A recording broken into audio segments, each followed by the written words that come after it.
Hello, everyone, and welcome to another episode of Destination Indie. This is Destination Indie episode number 3, and we have got a really, really interesting game. I have never played this before until we went to do this episode.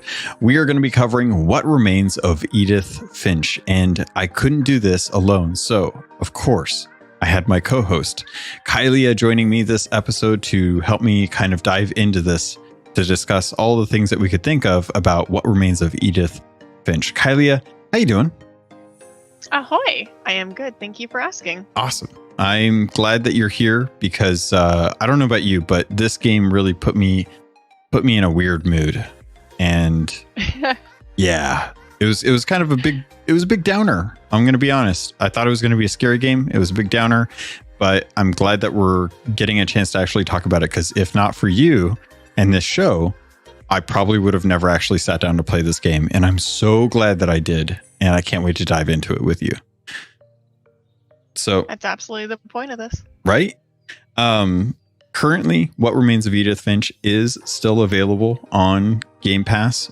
Feel free to download it. It's a small game, and you can really enjoy just the little eccentricities about it that I wasn't expecting as I was going through. But every time I moved forward in the game, it was just a little more surprise and a little more interest. So before we get into the nitty gritty of the actual story, and we'll do some spoilers. What do you think? We'll do some spoilers later on. I figured we could dive into some of the information about the studio and some of the people that are there, just kind of some general broad knowledge for folks, and maybe some information about achievements. I don't know. Did you have that? Because I know we were doing that last time. Yes. I'm not prepared for the achievement thing, but we can make it happen. It's okay. I will see if I can pull that up right now and dig into it. So give me an idea, and for folks that are listening, who is the studio, and why are they so interesting? Okay, well, let's just run through our fact sheet. Studio is Giant Sparrow. It was published by Annapurna, who I actually really like Annapurna because they tend to find the little quirky ones and then help them bring them to light. There were 14 people who made this game, and the studio, Giant Sparrow, is based in Santa Monica, California. And they actually started in 2009, so they've been around for over a decade.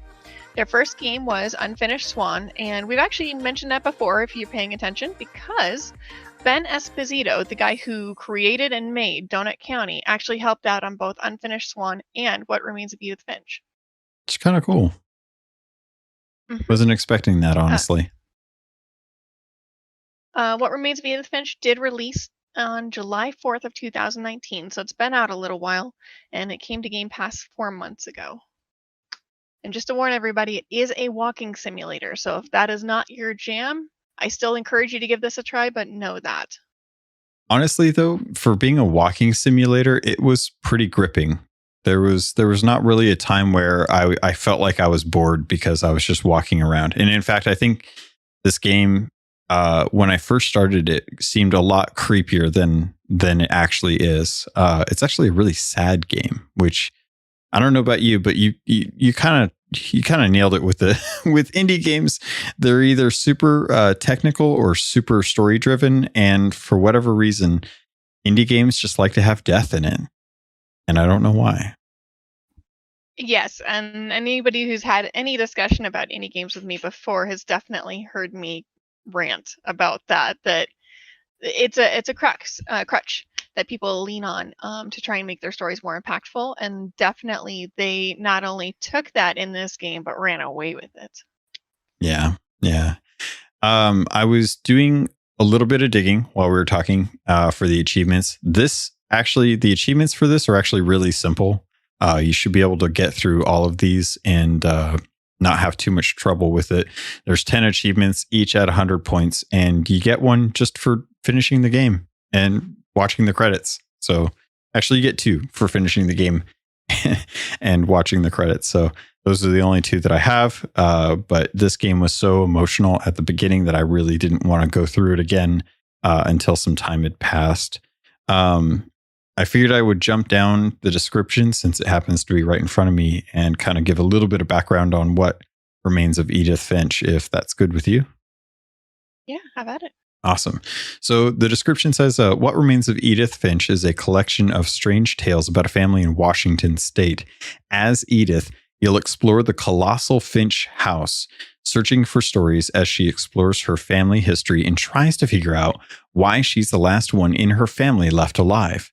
Each story you find lets you experience the life of a new family member on the day of their death. With stories ranging from the distant past to present day, the gameplay and tone of the stories are as varied as the Finches themselves. The only constants are that each is played from the first-person perspective and that each story ends with the family member's death. Ultimately, it's a game about what it feels like to be humbled and astonished by the vast and unknowable world around us.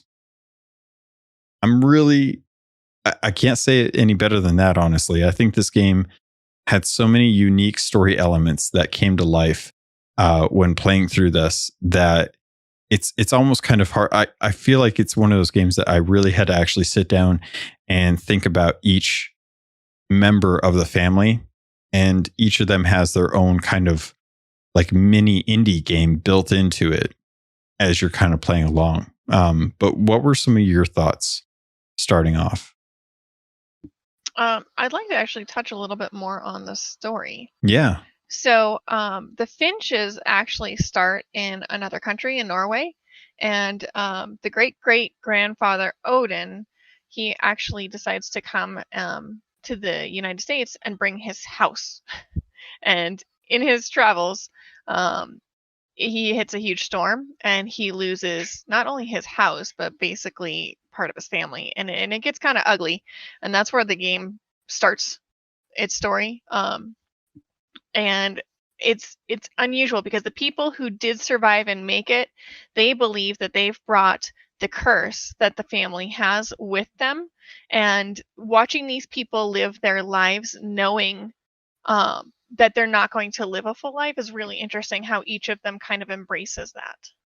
It's funny that you bring that up too, because that is something that's in the description that doesn't even get touched on, is that this whole family really does feel like they are cursed down to every last member. And just based on what happens to each of the family members, I almost kind of wonder if they're right. And I don't know, was that something that you wanted to kind of touch on? Like, do you think that they actually are cursed? So it's an interesting point of discussion. Are the characters in the game cursed and their family cursed, or are they just the world's most unfortunate family? And they just, bad things keep happening to them, but it isn't truly, it's just bad luck. Yeah. Well, it's interesting because some of the things that happen to them don't seem like, for example, we were talking earlier on, and one of the actual characters is killed, but we don't really understand like how. But the way it's presented in the game, it's presented as if she was killed by creatures, not by a person. But it doesn't, like, that doesn't make sense, obviously. Like, and I just realized the character that we're talking about is Barbara, who ends up dying, and we don't really understand how, but it's kind of presented as though it might have been her boyfriend that killed her. It could have been. It's so hard. Just start putting spoiler warnings here. Well, that was okay. So that's one of the few things that I just want to touch on. I guess it's up to you if we wanted to dive into the deaths. Where did you want to go?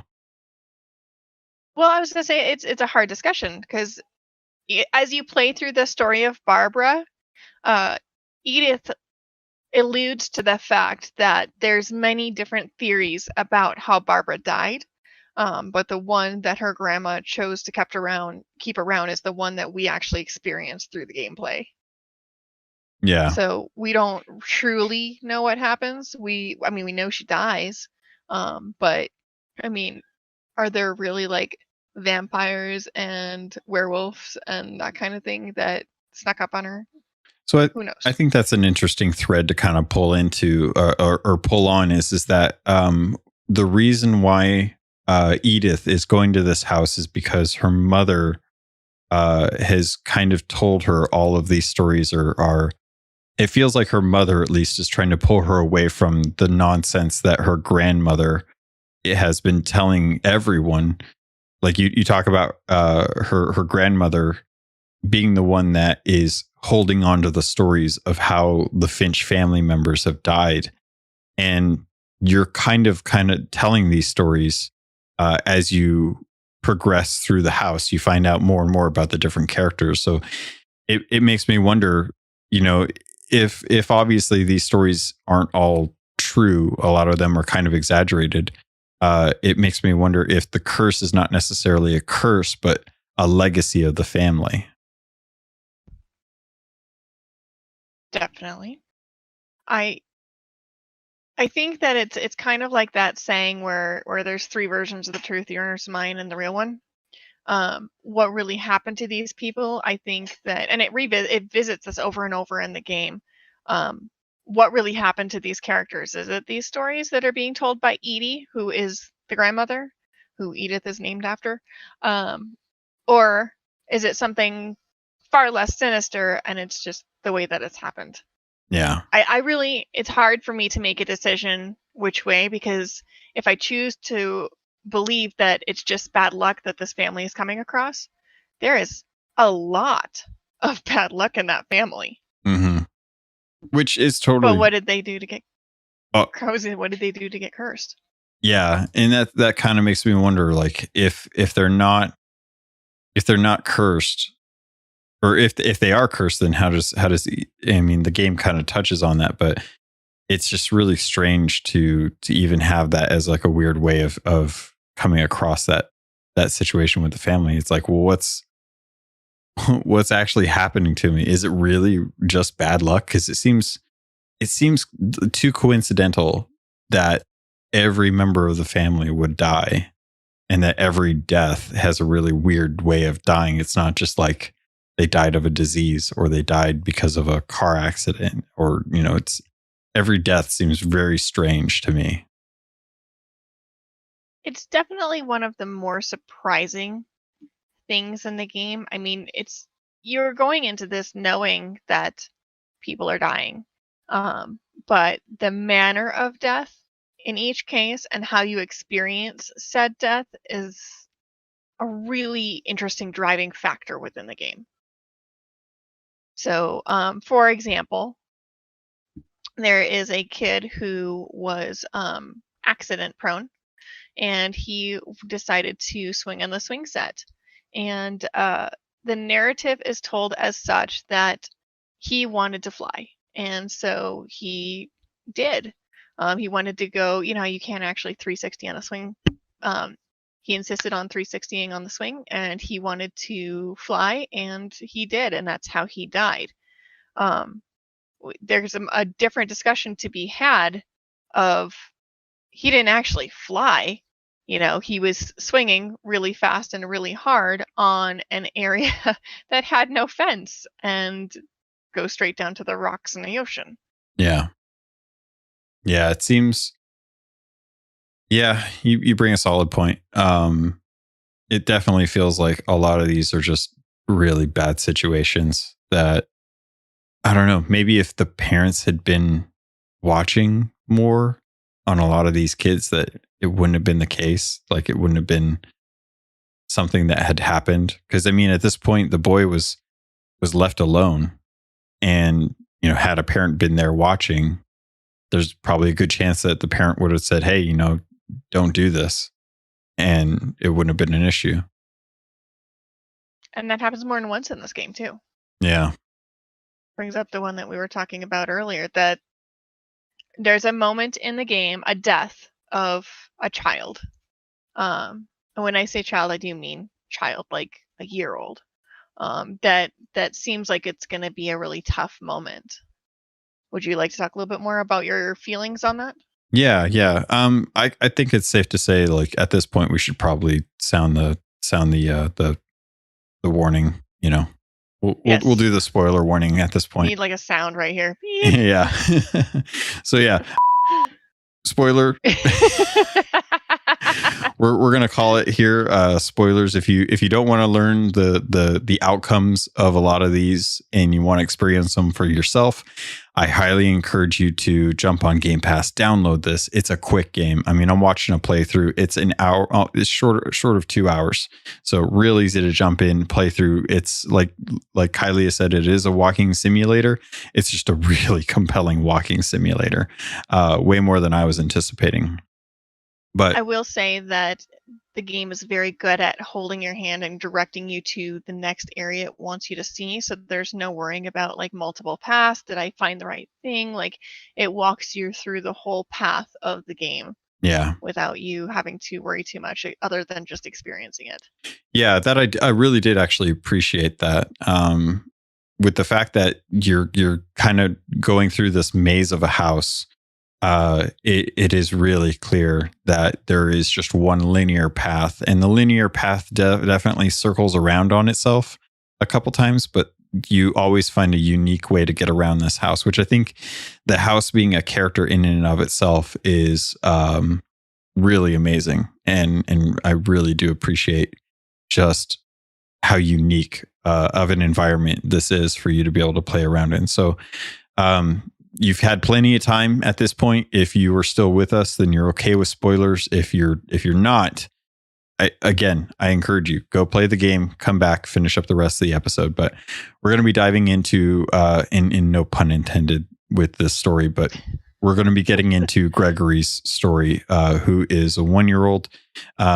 Your story with him begins as a child in a bathtub, which doesn't seem like it's that big of a deal. You're just kind of sitting there playing with a frog, and you actually control the frog.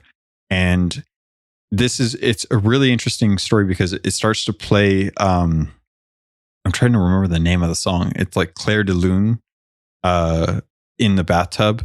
And you get this beautiful music that starts to come up as you are playing around with this frog in the bathtub. And in the background, the story of what's actually going on is a mother is picking up the phone of a husband after a separation. They start to fight, and the child is left unattended with more than 3 inches of water in this bathtub. Very dangerous to do. Make sure you're always watching your children when there's water around. It doesn't take much for them to drown. It's a really sad situation. This is one of those situations where when I got into the story, I knew exactly what was going to happen. I knew that the story of the divorce was going to play a factor into the mother being distracted, and that Gregory was going to be left unattended in this bathtub. And as soon as I saw it, I was like, no, this is not, I don't want to have to see this. And as we get into Gregory playing with the frogs and playing around with the different elements, it's clear that what's going to happen is he's going to end up drowning in this bathtub, and that's going to be the story of the story. But the way that they approach it is so unique, and I would love for you to kind of take some time to dive into this. But how did you feel playing through this again? I had so I played it years ago. And to be completely honest, I forgot much of the game. So I wanted to play through it again to kind of refresh my memory. And as I started playing through, I started remembering things, namely, and we're not going to go there yet, but the ending. The ending was one of the first things I remembered when I started getting to this. I went, oh no. But I actually had completely forgotten about this particular death, Gregory's. And so when I got to this scene, I had kind of like you probably did being your first time, a cringe moment. Like, oh no, I can't believe that they're actually going to do this. Like, this is a 1-year-old baby. Like, you can still see his baby pudge if you look down. Like, yeah. But they handled it really well. You know what I mean? Like, they kept during the narrative of you playing around as this frog. There's sentences that come up. And it's actually how the whole game is managed. There's sentences here, sentences there that kind of give you the story as you move along. And the sentence talks about how happy the child was and how he was almost too happy for a baby and how he's playing with these toys. And when he gets to the point where she's yelling at the ex-husband, and you can kind of see like the text of where she's yelling at him, and the baby's starting to drown. they take it and they turn the baby into a frog, and then like the baby can kind of like move around and he's all happy and he's playing with his toys. And it was a very classy way to handle such a sensitive subject that even though I cringed at first, like, oh no, what is about to happen? It wasn't what I thought, which is good. I thought it was going to be a lot more brutal than what they showed. Yeah, just having Gregory, like as soon as he dives into the water, it changes from him being in the bathtub to it being like an underwater ocean with kelp and fish and the little toys he was playing with, and the words of the story coming up, and having him swim towards the drain. And the drain is the way that the story ends, and it's kind of like him transcending this life into the next kind of realm. And it was really interesting just to kind of have the dichotomy between the beautiful music of Claire de Lune playing and having Gregory laughing and having a good time, but hearing in the background the mother and the father who just recently been divorced arguing, and how that must be for kids that are dealing with parents who are going through a divorce. So to see like him being happy and having a good time, even though you know what is happening, it kind of breaks that sense of like, this is a really heavy story. Like don't live too much in this moment, because we're going to take you somewhere else quickly afterwards. Mm-hmm. I think that it was handled very well. I played another game that we'll talk about in a future episode that has a very similar, very sensitive subject. And I think that where in both cases where they really could have done something gruesome and triggering, they have chosen not to, and I think that's a good thing. I think that's a good way of handling it, so that it becomes something that's worth discussion, but not for the reasons that you kind of cringe about that it would be. Yeah.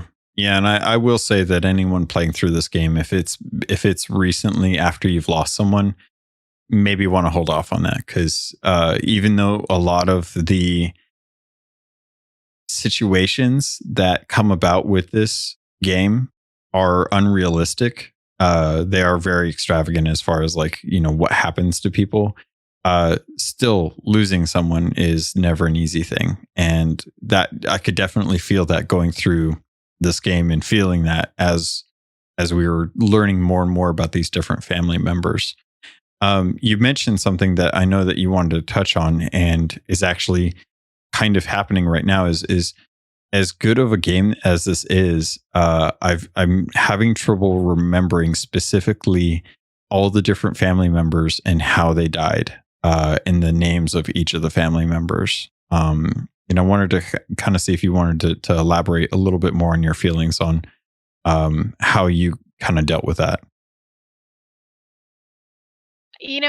I hear wonderful things about What Remains of Edith Finch, what people think of it, and how much they enjoyed it. And having played a number of walking simulators like Dear Esther, Gone Home, Vanishing of Ethan Carter, I feel like What Remains of Edith Finch is a very good game. However, having played through it and then just completely forgotten the entire game, it didn't stick with me like a lot of games do, and it was very disappointing to me. I mean, I enjoyed it, and I think it's a good game, and definitely worth a play, but I feel bad for the game because you recently played it, and a lot of it didn't stick with you. I played it a long time ago, and I pretty much completely forgot the game. Like I said, it started coming back to me when I started playing it, but I feel like even though it's got all these deaths and the crazy gameplay and stuff, it just doesn't stick with you. And I don't know why that is. I don't know if it's just overkill because they've killed 15 people, or no, why? I think you're spot on with that. I think that's actually exactly what it is. It feels like there are so many deaths and so many stories, and the stories are really good, but there's just so many of them that it is, you don't have time to process what just happened, and you didn't know them, so it didn't really impact you the way that it would if this was a game where you spent a lot of time with these characters. In fact, I think one of the characters that I lingered on the most is probably one of the more interesting ones, which is actually, I believe it is Edith's uncle, who was the brother of Dawn, your mother, if that's correct. I think you're thinking of Sam. Am I thinking of Sam? Trying to find out real quick here because it's a really interesting one. So basically, there's one of the family members who. No, it's not Sam. Okay. One of the family members who is actually a bit of a pothead, and he worked at a fishing cannery. And his part of the house is actually one of the highest points of the house, which I don't know about you, but I was amazed, but it was also really frightening to be up there, just like kind of walking willy-nilly on these really rickety staircases. But having an opportunity to play through this character, who I'm realizing thanks to the video, is Lewis. He works at a cannery and suffers from depression. And you can see as you're playing through the game as him, he's playing a character in his mind, and that character is represented as an actual RPG game that starts to bleed in literally over the actions that you're taking at the fishing cannery, where you are just taking a fish, moving it over, cutting off its head, and then putting it onto a conveyor belt to get canned, which is a very simple job. He did really well at it. And the story talks about him talking to his therapist in dealing with his life and how he's being disconnected. And it makes sense. If you worked in a cannery all day and all you were doing was just this thing that was killing fish, and you start having these really awesome ideas about a video game and this world, and you start actually like building it up, the more and more you build up that world, the more compelling it is. And that's exactly what happened with Lewis, is that this world became so enticing of a world to live in compared to the life that he was living, that he just continued to live his life through the game and through this world that he was building in his mind. In his mind, he's a prince, he's a powerful magician and stuff. And, in real life, he's working at a cannery. But the way that they built this story out in the actual game is so amazing that I was not expecting this when I was actually playing through this.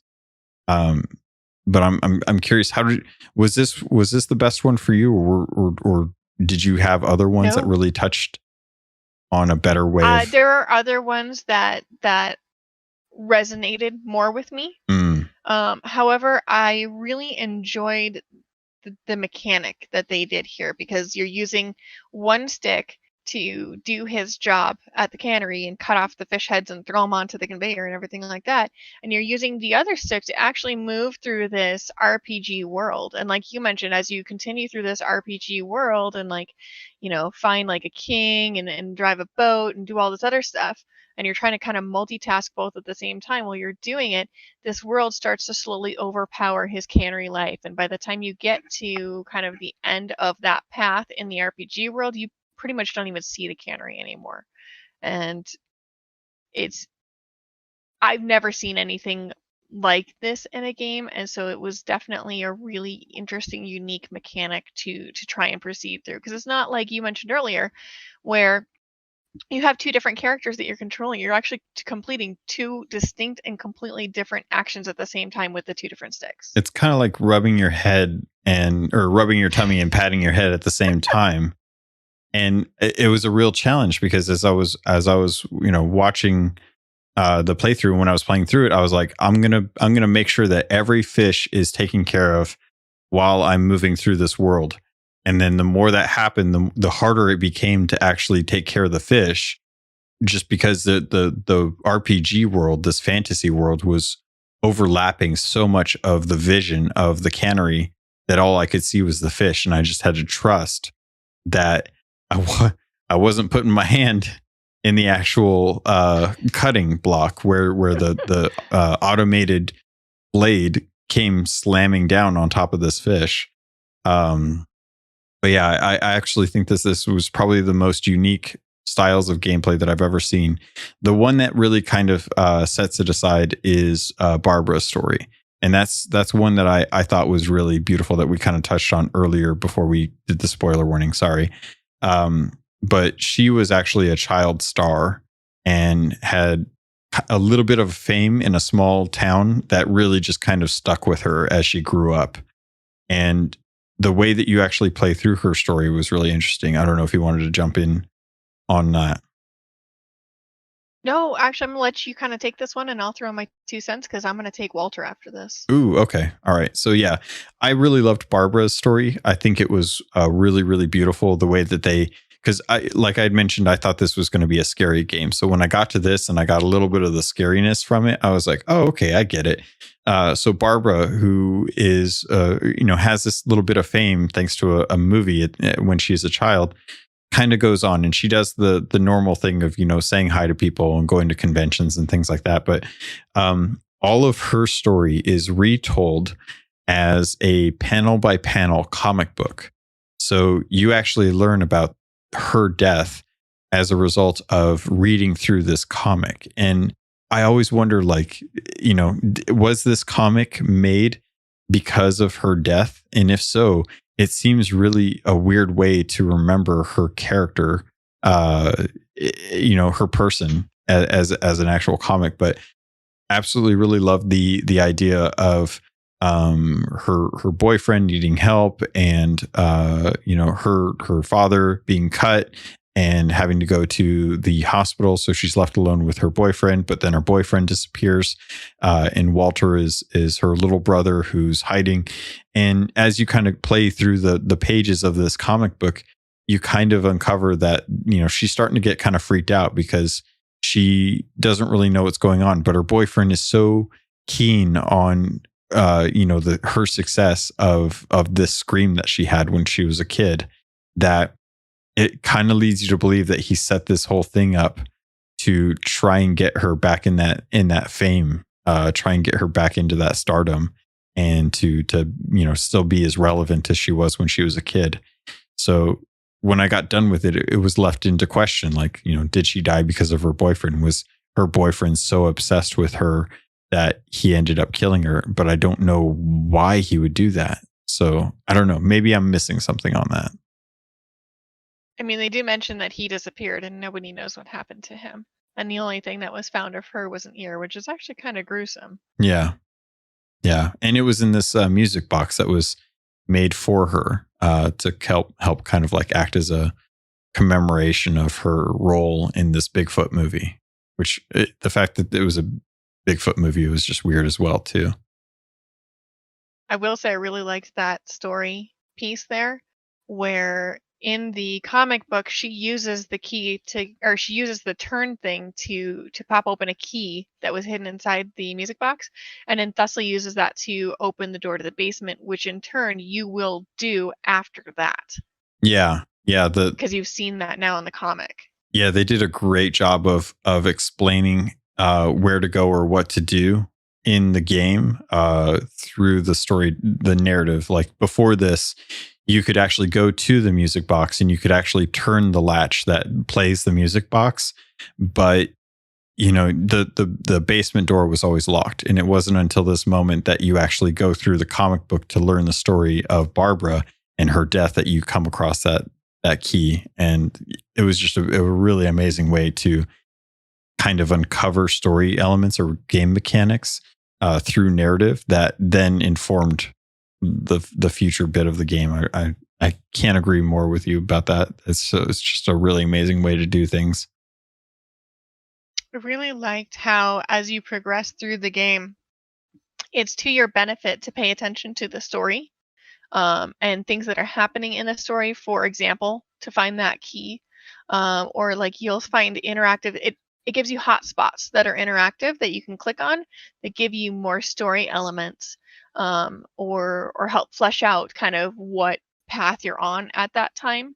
And I think they did a really good job of giving you some information without giving you too much information that makes the story interesting and unique, but without you going, all right, why did I need to know what they had for lunch on June 13th? Yeah. Yeah, they really did kind of pare down all the extra content just to kind of give you the quick and dirty of each of the stories. But I also wonder if maybe that was to a detriment because, as we mentioned earlier, not a lot of these were that memorable, but it definitely informed enough of the story to get us past where we were or past where we are in the game to the next story. True. I'm going to actually use that as a segue if you don't have anything else about Barbara. Have talk at about it. her little brother, Walter. Yeah. So give us some more information about Walter, because he was actually in this and was actually hiding for most of whatever actually did happen to Barbara. Yes. So at the end of Barbara's story, they actually show that Walter had been hiding the entire time. And he actually gets traumatized by her death. And so he becomes a firm believer in the fact that there is a family curse. So what Walter does is he decides to basically build a bunker in the basement and lock himself in the basement for 30 years. And when you get to Walter's section of the story, you actually take like a can opener and a giant can of peaches, and you use the stick to open the can with the can opener, eat the peaches, and put it back down, and then the day on the calendar that's right next to you gets crossed off. And you do this multiple times to kind of get a feel for the fact that his day is just the same over and over and over. Well, finally, he's like, you know what? I've been here for 30 years. I can't do this anymore. And he goes down this hall in the bunker, and he takes a sledgehammer and smashes out like a wall. And he comes out this wall and out of this tunnel. It kind of looks like a mining tunnel. And before I say anything else, every day when he's eating his peaches, he hears this loud vibration and noise, and he's convinced that there is a monster outside. And every day at the same time, this monster is trying to get into his bunker to get him. And that's how he's going to die. That's how he's going to get affected by this family curse. And so he's like, I just can't take this anymore. I've been here for 30 years. I can't keep living the same day. And he gets out of the mouth of the tunnel, goes outside, starts talking, looks up at the sky, thinks of how beautiful it is, and promptly gets hit by a train. Because that was his monster.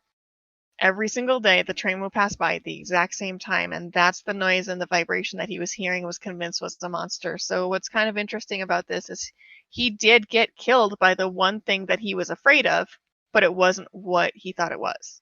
Yeah. Man, this was so interesting. And this is the one that really stuck with me. Yeah. I really can't blame you for that either, too, because this was one where as soon as I went down into that basement, I was like, no, I don't want to be here. I don't feel good about this. And then you start hearing like noises and stuff, and I'm like, oh God, yeah, I don't want to be here. This is not going to be fun. This is not going to be a good time. And when I sat down, I was like, oh God, why do I have to look this way? I can't see what's to my left or right. I have to keep eating all these peaches. This is so dumb. I hate this. I don't want to be here. And getting through the story, it was so crazy to go from, like the 60s to the 70s. And like you were saying, 30 years, it's 2005. You can see by the look on his hands that he's got liver spots. He's significantly aged as a result of, staying in this bunker this whole time. And it was such a sad thing that when he finally decides to go outside to confront his fears, to live what life he has left before it's gone. And it's not 5 minutes outside of this bunker that he ends up getting killed because he just didn't know there was a train track that was near his house where this bunker was. It's intense. That's the one, more than anything, when I came back to this game, I remembered that one. This is the one that stuck with me for years because it was his monster. Mm-hmm. And it was just not what he thought. And that's what got him. And so it didn't matter what he did. It didn't matter the fact he hid underground for 30 years after what happened to Barbara. That was that. Yeah. Yeah. There was a lot of stories where it felt like a result of something like it's such an interesting game how each character seems to impact the next character's death in some way. And it starts out with something as simple as the mom not giving a daughter dinner and then the daughter ends up eating a bunch of stuff that you really shouldn't eat as a kid. Is dangerous, and ends up dying as a result of that. And then that in turn causes distress with another family member that just continues the cycle and cycle. And this situation where Edith's death, your main, or not Edith's death. What's the name of the mom? Oh, Dawn. Edith's mom's death is the catalyst for Edith coming back to the house. And had it not been for all of these stories and Edith's mom pulling Edith away from all of this, and Edith, trying to get away from the family, and then being curious about why this whole time and coming back to it, you probably, she might not have had all this fear about what was going on. But it's, I don't know. Did you want to get into the ending of the game at this point? I actually have a couple more characters I'd like to cover, if that's okay with you. Yeah, totally. So let's actually use Dawn as a segue. So Edith's mom, our main character, is Dawn. And there's a section early on in the game where you play the story of Dawn and Sam. And Sam, I believe, is her dad. And he takes her like camping, and they're taking photos, and they're going through this, whole event of having a family camping trip. And he encourages her to shoot a deer. And she doesn't really want to do it, but she does. And then he wants to take a commemorative photo of them with the deer. Did you do this one? Oh, yeah. It's so interesting that he wants to take her hunting, and she's obsessed with this camera the whole time. She's taking photos of everything and just taking it all in. And he's trying to give her the hunting trip to remember. Mm-hmm. And then she does shoot the animal. She feels really bad. She goes up, takes a picture, because she's crying over the body, but the dad wants to be in the picture. So he sets a timer on the camera, runs up on the cliff to take a picture with her, and gets kicked by the deer, and the picture snaps at the moment that he's falling to his death. Yeah. And that's a really good slice of what happens in this entire game.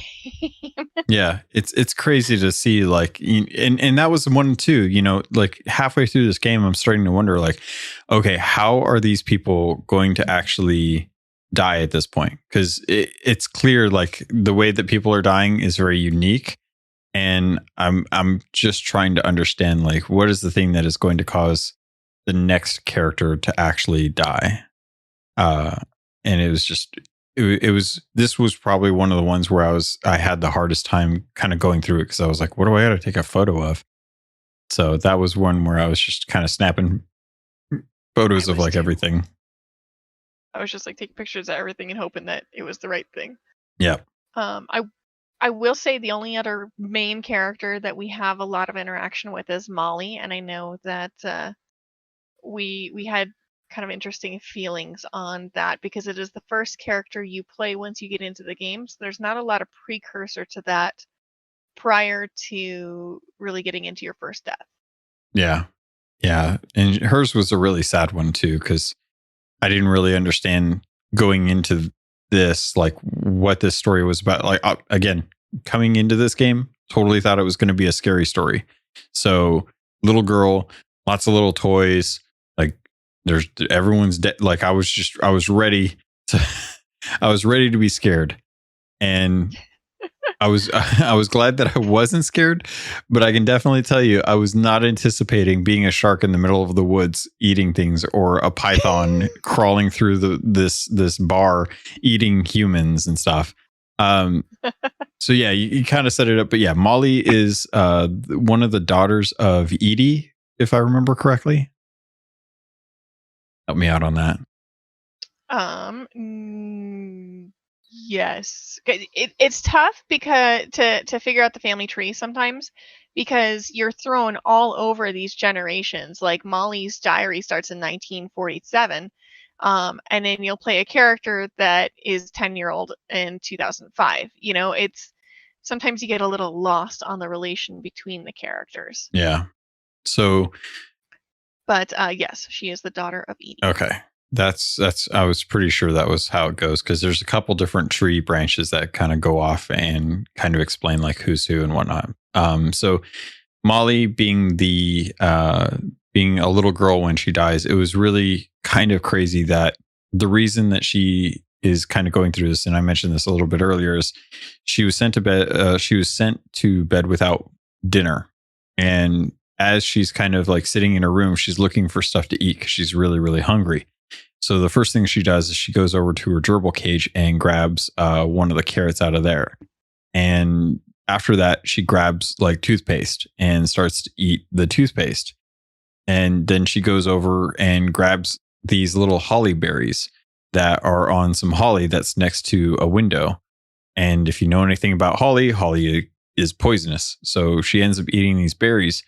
And next thing you know, you're kind of like flung outside as a cat, and you're watching this cat go after this bird, and then you become the cat chasing after this bird out on these tree branches, and it just escalates after that. Like after that, you become like an owl, and you go hunting, or a hawk, and you go hunting after these bunnies. And then, but the bunnies aren't enough, so you start going after different creatures as a shark, and you start trying to get to the water. And next thing you know, you become this python, and you're traversing through this bar, and you're attacking men that are sitting on bar stools from that perspective. And it never really explicitly says like why Molly died, but based on the context of the situation, it treats the death in such a unique fashion that it didn't really click with me that I was playing through someone's last moments of their life through this story as this character. It just seemed like a really weird way to talk about what she was doing. I think it's kind of like the little kid in the bathtub, that it's handled kind of white gloved. And I'm glad that they did that, because that way people who are sensitive to these things can have a little bit more comfort that it's not going to be this awful, gruesome, traumatizing moment. Yeah, which makes sense. They want people to understand the story but not feel the pain necessarily of what's going on. And it was a really cool way to come at a game. Having not ever played something like this before, I wasn't expecting like how they were going to approach these different topics and how it was going to play out. But I'm really glad that what we got was a tasteful way to touch on death, but from a story of a family that seems like they just can't seem to get away from death. And that's kind of a weird thing to say for anyone, but their deaths always seem like they were well before they should have been. It always felt like it was an accident that caused the death as opposed to just old age. So speaking of, let's take the gut punch and go to the end of the game. Yeah. Do you want to kind of fill us in?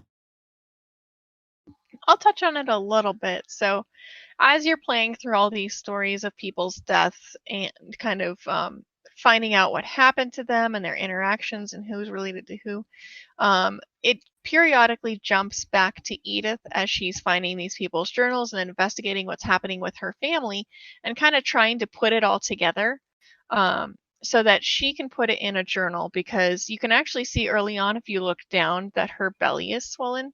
And she mentions at one point that she shouldn't be climbing if she's 22 weeks pregnant. So what she's doing, she's kind of putting her family history together, because as of now, she's the only remaining Finch that we know of. And then she's writing it for her future son. She's 18, she's pregnant. When we get to the end of the story, I think they handled it honestly incredibly tactfully.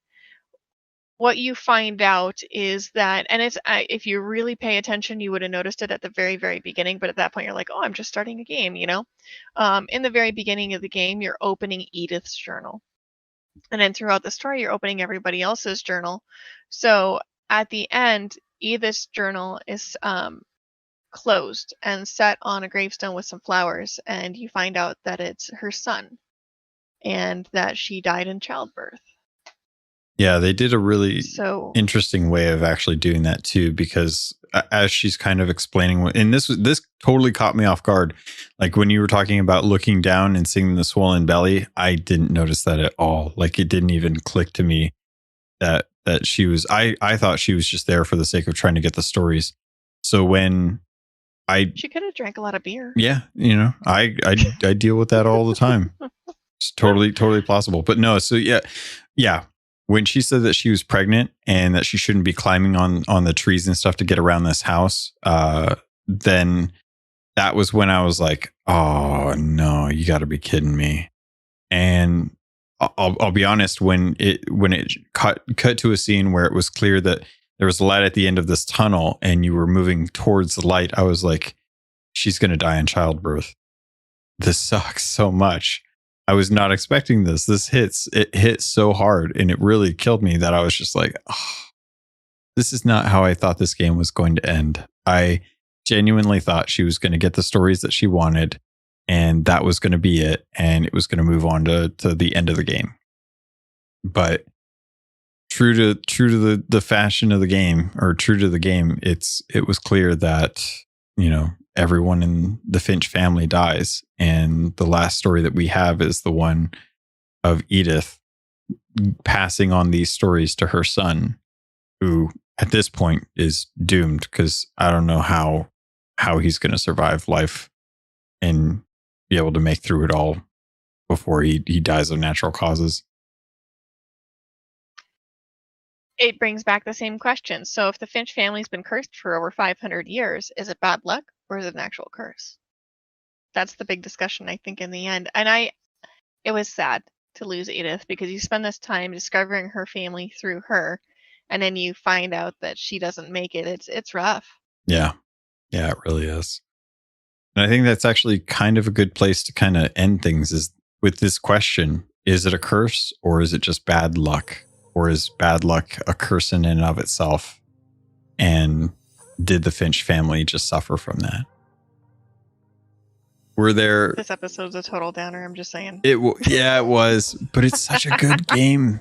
Oh, it's such a good game. It is good. Everybody needs to play it. I mean, really, take 2 or 3 hours out of your time, wander the house, find out the stories. And what's really different about that is that each story, you have a different mechanic that you're playing through in order to play through that person's death. Yep. Yeah, it was really unique, really beautiful. Was there anything that you wanted to touch on before we head out? We really covered everything that I wanted to talk to on this particular game. Me too. And I think we've had a really solid conversation on it. But if anybody wants to throw out there and let us know on Twitter or Discord, if you think it's bad luck or if the Finch family is actually cursed, I'm actually very interested to kind of hear people's takes on that. Yeah. And I know Big Bad Pad said he really liked this game too. So nice. Yeah, it was really, really awesome. And I'd love to get some discussion going about that. So that's going to do it for this episode of Destination Indie. This was episode 3. We covered What Remains of Edith Finch. Kyleia, where can people get a hold of you if they want to talk to you more about this? So you can always find me in Captain Logan's Discord under Kyleia. Also, you can reach out to me at destinationindie@gmail.com or Kyleia or Destination Indie on Twitter as well. And that's KYLEIA. Awesome. So thanks everyone for joining in. I'll have the links for everything in the show notes as always. And we will be back next week with another game, or hopefully next week. No promises. We're still working that out. We're figuring this out as we go along. But for right now, life, man. Yeah, it's tough. Life is tough, as the Finches would tell you. And with that, I think this is a great way to end the episode. So thanks everyone for listening. We'll be back soon. I promise. Thanks everyone for being here.